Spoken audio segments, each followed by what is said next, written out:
Λοιπόν, κυρίες και κύριοι, με τον Στέφανο Χάρη, ο Ζωανισόρροπος, καθίσαμε, ψάξαμε να βρούμε ποιο είναι το τραγούδι το οποίο πρέπει να παίζει στην υποδοχή του Ζαν Τουαλέν του Πουμσόν. Θα είναι τραγούδι που θα το συνοδεύει και μετά από κάθε γκολ που θα βάλει και θα βάλει πολλά. Πάμε να ακούσουμε, πάμε να το τραγουδήσουμε όλοι μαζί, πάμε να αναπούμε τους στίχους με την καρδιά μας. Τραγούδα το λίγο, πώς. Ale Πουμσόν. Μπαίνει και ο κότσος με το μπουζούκι τώρα. Θέματα λες, εγώ είπα επιλέξεις. Ale Πουμσόν. Πιάνουμε το συναίσθημα. Ale Πουμσόν. Ale Πουμσόν. Τι φλανάκι, υποδοχή, έραση, σε και τέτοια. Τώρα θα μιλάμε για ανεπανάληπτη κατάσταση. Δώσε άλλη μια, έρχεται ρεφρέν. Ναι. Ale Πουμσόν.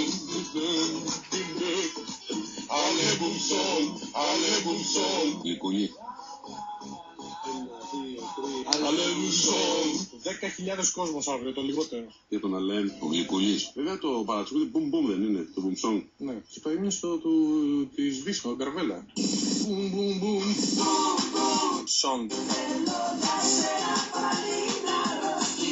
Ένα πεζαριώδες λάθος εδώ από τον Πουμσόν. Σόντ.